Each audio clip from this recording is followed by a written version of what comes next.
साल में 2 बार होगी 10वीं 12वीं की एमपी बोर्ड परीक्षा, सप्लीमेंट्री एग्जाम भी खत्म। इस संबंध में राज्य स्कूल शिक्षा विभाग ने माध्यमिक शिक्षा मंडल विनियम 1965 में संशोधन के लिए अधिसूचना जारी कर 15 दिन में आपत्ति सुझाव भी मांगे हैं।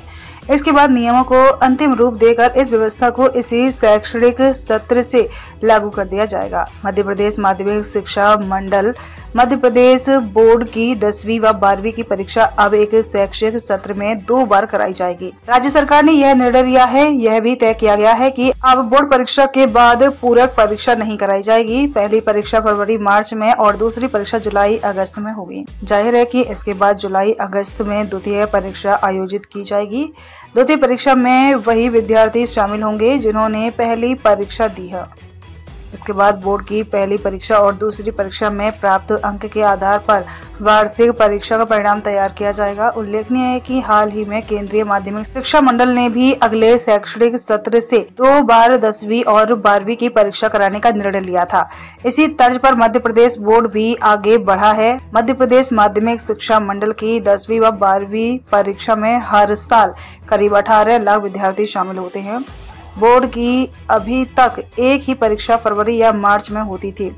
मुख्य परीक्षा के रिजल्ट के बाद जुलाई में पूरक परीक्षा आयोजित की जाती थी, जिसे अब नई व्यवस्था में नहीं कराने का निर्णय लिया गया है। द्वितीय परीक्षा में बैठने वाले विद्यार्थी पूर्ण परीक्षा परिणाम घोषित होने तक माध्यमिक शिक्षा मंडल या महाविद्यालय द्वारा संबद्धता प्राप्त संस्थान के प्रधानाचार्यों से अनुमति प्राप्त कर अगली कक्षा में अस्थायी प्रवेश ले सकें। ऐसे विद्यार्थियों के लिए जो मंडल की प्रथम परीक्षा के परीक्षा परिणाम में एक या एक से अधिक विषयों में अनुपस्थित अथवा अनुत्तीर्ण रहे हों, द्वितीय परीक्षा में शामिल हो सकें।